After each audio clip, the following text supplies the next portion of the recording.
Jadi satu hal mungkin yang saya ingin sampaikan bahwa anggaran dasar anggaran rumah tangga itu tidak menunjuk bahwa harus kepala desa aktif dan purna kepala desa. Tapi di situ dijelaskan bahwa purna kepala desa dan kepala desa aktif itu mempunyai hak untuk memilih dan dipilih.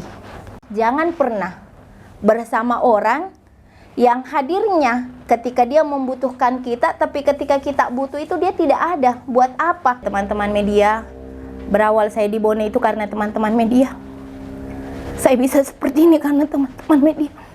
Mohon selalu dukungannya. Dan saya tidak pernah lupa bahwa Pena Emas teman-teman media lah yang mengantarkan Abdesi menjadi lembaga yang dikenal, lembaga yang disayangi, dan lembaga yang dicintai. Terima kasih banyak. Saya titip teman-teman kepala desa.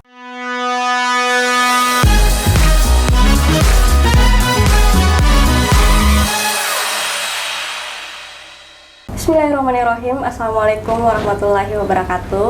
Akhirnya kita kembali lagi di podcast kita, Kisah dan Fakta, karena fakta memang harus diungkapkan. Hari ini sedang bersama dengan seorang wanita cantik, dan saya rasa orang Bone pasti mengenalnya lah.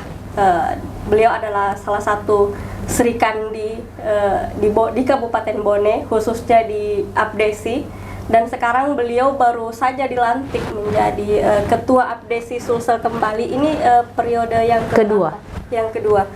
Oke, kita bincang-bincang sekarang dengan Kakanda Ayu, Sri Rahayu Usmi, yang akrab kita sapa dengan Kak Ayu. Mungkin beliau akan berbincang sedikit bagaimana pelantikan kemarin. Silahkan Kak. Ya, terima kasih banyak atas undangannya.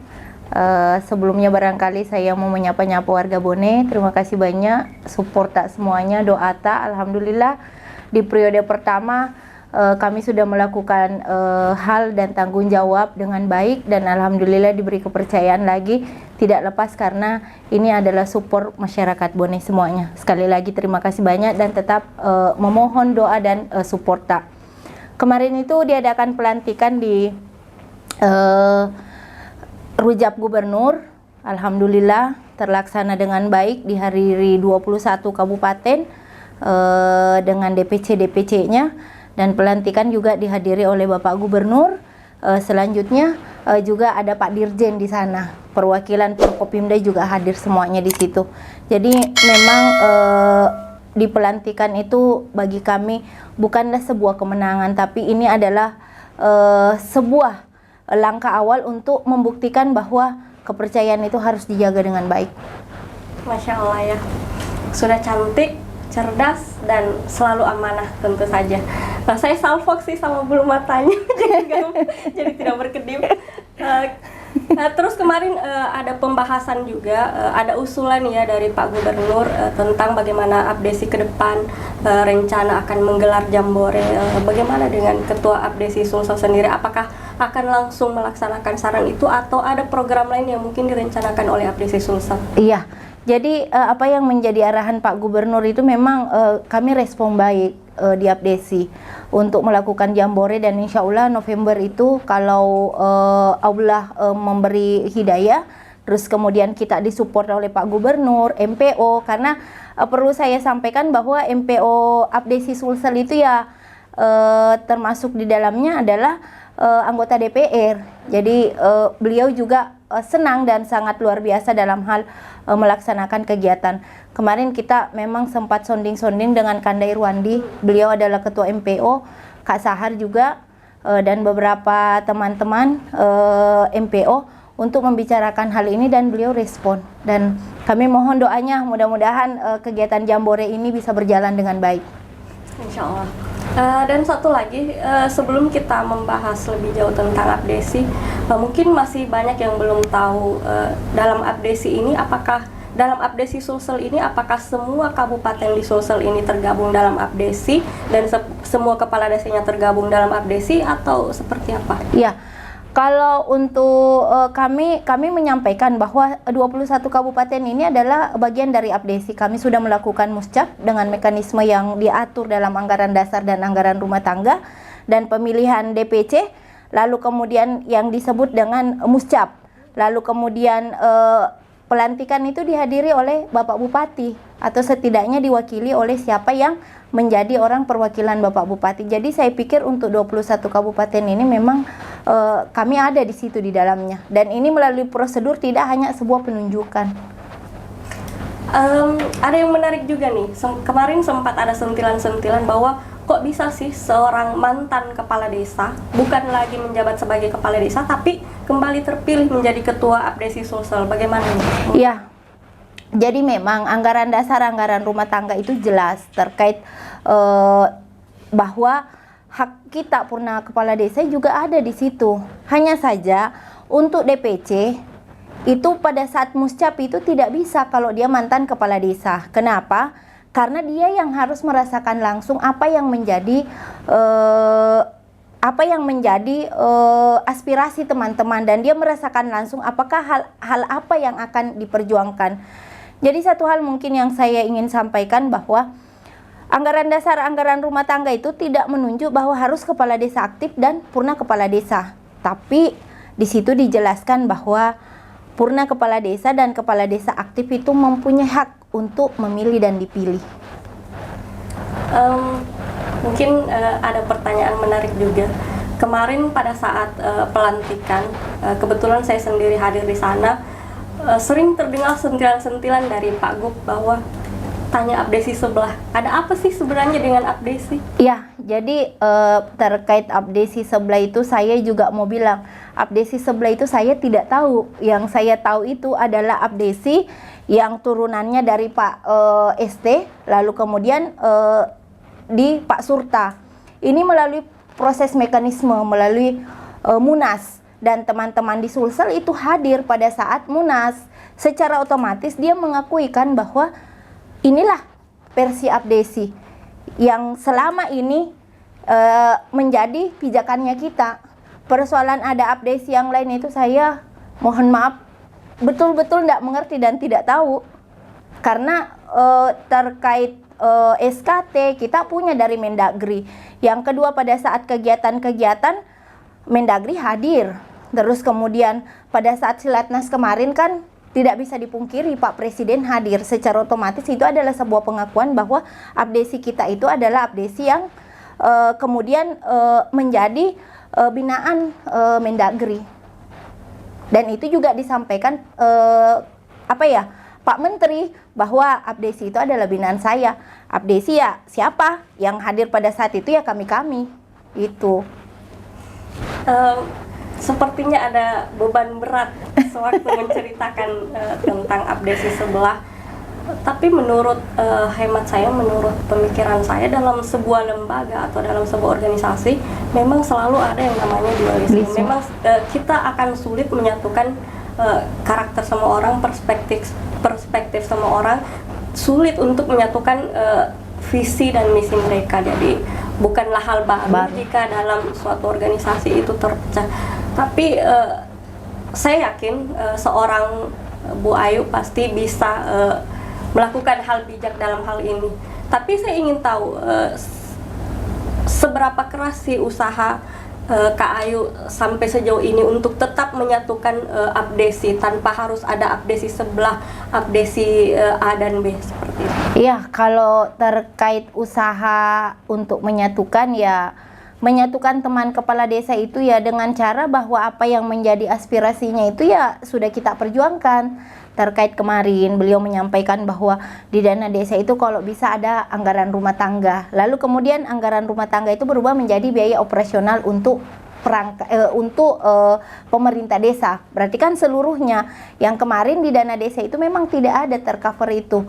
Yang kedua, ketika teman-teman berkeluh ke saya, kita berupaya bagaimana kemudian hal-hal ini bisa kita pecahkan bersama. Taruhlah terkait penerima BLT kemarin di Kemensos itu ya sama-sama dengan teman-teman DPC itu kita berjuang terkait bahwa bagaimana supaya penerimaan itu betul-betul tepat sasaran. Kita ke Kemensos termasuk memperjuangkan kemarin ini ya operasional kita sama-sama, dan pada saat itu alhamdulillah walaupun sulit ya karena COVID ya kita dibantu oleh Pak Aras.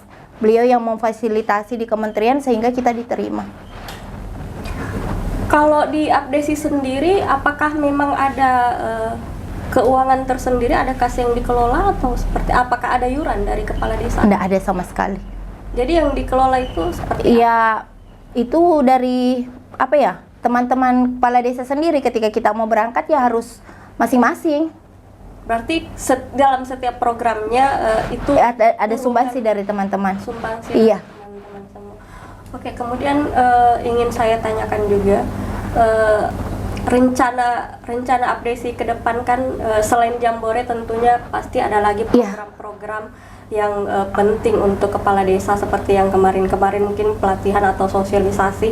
Apakah ada langkah juga untuk membackup para kepala desa dari semacam perlindungan hukum untuk para kepala desa? Apakah ada program seperti itu? Jadi kan sudah kami sampaikan di beberapa DPC, termasuk ketika dia melakukan rapat kerja, kita sampaikan bahwa terkait TP4D itu sebenarnya bukan tidak ada, tapi ada fungsi datun sekarang yang kemudian bisa menjadi pendampingan. Tapi kita kan kepala desa diminta untuk aktif meminta pendampingan tersebut. Terkait itu ya kami selalu menyampaikan ke teman-teman, sama kan, mohon maaf, pada saat saya di Bone kemarin, di awal itu kita selalu melakukan penyuluhan hukum. Kenapa? Banyak hal yang harus dibicarakan sebelum teman-teman masuk dalam hal proses pencairan dan pelaksanaan kegiatan-kegiatan desa. Di akhir itu kita melakukan monitoring akhir. Kenapa? Karena terkadang ada hal yang memang harus dibicarakan supaya ada hal yang kemudian menjadi jalan keluar. Terkait itu selalu, malah ini kemarin itu sudah ada disposisi dari Pak Kapolda terkait bagaimana kemudian kita melakukan PKS dengan Polda. Ya, satu, bagaimana teman-teman melakukan pelaksanaan kegiatan desa itu mereka sadar hukum. Jadi bukan pada konteks bahwa pendampingan itu membuat teman-teman merasa kebal hukum, tidak, tapi malah lebih memahami ketika konteksnya saya mengambil langkah ini maka saya akan melakukan hal yang salah. Ketika misalnya begini ya sudah, berarti ini yang saya lakukan adalah hal yang benar. Termasuk saya selalu menyampaikan, rajin-rajinlah berkoordinasi, karena Kejagung dalam hal ini Jaksa Agung sudah menyampaikan bahwa kejaksaan itu adalah rumah bersama, sehingga teman-teman harus proaktif untuk bertanya terkait apa-apa yang kemudian mungkin menurut mereka itu belum dipahami secara hukum gitu. Saya juga masih ingat kemarin saat menyampaikan sambutan ada kalimat yang menyatakan semacam pesan lah kepada Kapolda, boleh cubit kami asal jangan berdarah. Boleh disampaikan makna di pesan itu? Jadi maknanya adalah saya hanya ingin berharap bahwa ketika memang masih bisa dilakukan pembinaan ya setidaknya teman-teman dibina. Kenapa? Background kepala desa itu kan berbeda-beda, sehingga memang sangat penting diberikan pembelajaran, pelatihan, atau pengetahuan terkait hukum, apalagi dengan regulasi yang selalu berubah. Ya pastilah sulit ketika kita harus pindah rumah, pasti kan harus ada adaptasi.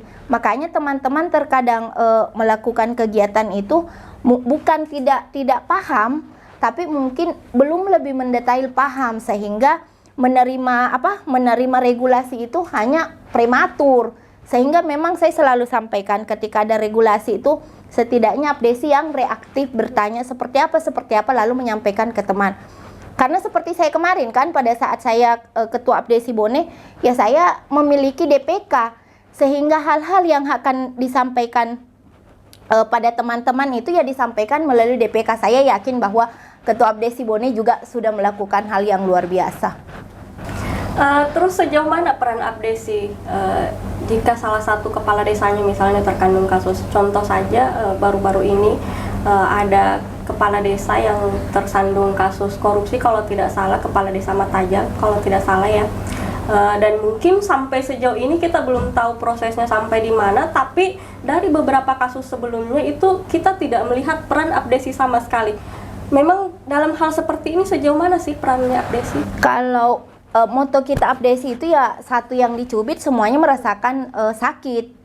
Persoalan terkait itu kan DPC memiliki rumah tangga sendiri, sehingga sangat tidak etis ketika misalnya ada teman-teman bermasalah lalu kami sebagai DPD Sulsel hadir, sementara kita tidak diminta. Saya berpikir ya mungkin saja ya teman-teman tidak tahu bahwa selama ini ya Ketua Abdesi dalam hal ini memberikan mungkin support kepada beliau, tapi dalam konteks bahwa tidak terlihat oleh mata seperti itu. Jadi saya berpikir bahwa Ketua Abdesi Bone itu ya selalu perhatian dengan teman-teman kepala desa. Karena ketika saya berkomunikasi, saya selalu sampaikan bagaimana Bonendi, bagaimana nih. Oh ya, saya sudah rajin komunikasi. Dan saya yakin ya melalui DPK-nya barangkali beliau pasti intens komunikasi. Apalagi di bagian-bagian utara itu waktu saya dulu kan, teman-teman ketika bermasalah atau ada hal yang tidak nyaman itu ya kami selalu membicarakan secara mendetail bersama-sama. Karena satu hal bahwa ketika masalah itu dibicarakan secara musyawarah, pasti kan ada titik penyelesaian langkah apa yang akan diambil. Barangkali saya mencium aroma ketidakharmonisan antara DPC dengan DPD ini. Ada apakah dengan DPD dan DPC? Dan saya juga semakin ragu, semakin merasa ada yang tidak beres ketika hadir pada saat pelantikan kemarin. DPC Bone itu tidak kelihatan batang hidungnya. Ada apa ini sebenarnya? Beliau sakit kali ya, karena kemarin itu pada saat saya menyampaikan, beliau sampaikan dan saya kurang sehat. Ya, orang yang tidak sehat itu kan tidak mungkin kita paksa untuk hadir, tapi dengan hadirnya perwakilan di Bone ya itu sudah menandakan bahwa Abdesi Bone dalam hal ini sudah mensupport luar biasa. Satu hal yang kita sampaikan, ya ini adalah sebuah amanah yang luar biasa. Kenapa saya sampaikan amanah yang luar biasa? Ya kita orang Bone diberi kepercayaan untuk kembali memimpin Sulsel lagi. Ini sebenarnya hal yang berat yang harus kita pikul bersama. Jadi terkait kenapa beliau tidak hadir, ya konteksnya satu, kemarin itu memang juga beliau menyampaikan bahwa akan ada rapat terkait, saya tidak tahu terkait kegiatan apa, karena untuk mencampuri rumah tangga secara mendetail kan tidak, kecuali kalau kita diminta. Jadi kita kembali bahwa semuanya untuk organisasi. Ketidakhadiran beliau bukan berarti bahwa tidak mencintai Abdesi, tapi ketidakhadiran beliau mungkin saja lagi berjuang untuk teman-teman kepala desa. Jadi kita positif thinking. Iya, semuanya. Saya selalu mau bilang begini, ketika kita berniat baik, berpositif thinking, kita akan selalu dipertemukan pada ruang yang baik dengan orang yang baik. Mungkin yang terakhir nih Kak, sebelum kita masuk waktu maghrib, kemarin tuh dalam pelantikan kan hadir juga DPP ya. Iya. Kemudian beliau selalu menekankan bahwa Abdesi itu tidak boleh bertolak belakang dengan pemerintah.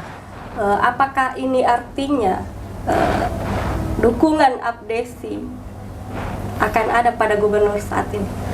Terkait dukungan, saya mau bilang begini, siapapun ketika dia selalu ada untuk Abdesi, dan ketika dia merasa bahwa bagian Abdesi ya siapapun itu, termasuk kan pribadi kita sendiri, ketika orang sudah berbuat baik sama kita dan kita melihat kesungguhan apa yang dilakukan, melihat kinerjanya ya pasti kita akan bersimpati, kan seperti itu.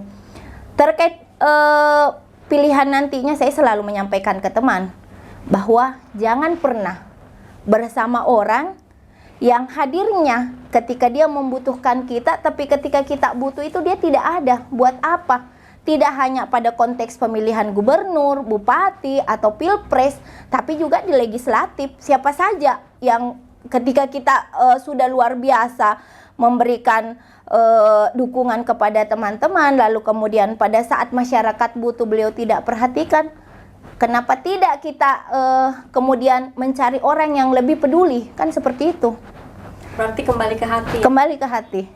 Karena di Abdesi itu selalu kita bekerja dengan hati, sehingga teman-teman pada konteks pilihan itu ya kembali ke hati.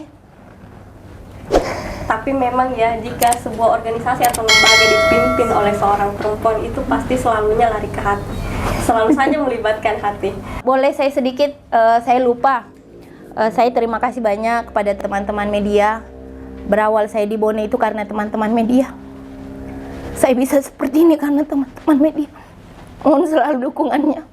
Dan saya tidak pernah lupa bahwa pena emas teman-teman media lah yang mengantarkan Abdesi menjadi lembaga yang dikenal lembaga yang disayangi dan lembaga yang dicintai.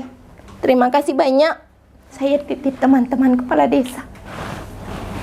Terima kasih Kak kehadirannya sore ini. Mungkin bincang-bincang kita hari ini cukup singkat, tapi cukup memuaskan karena beberapa pertanyaan publik mungkin terjawab pada hari ini.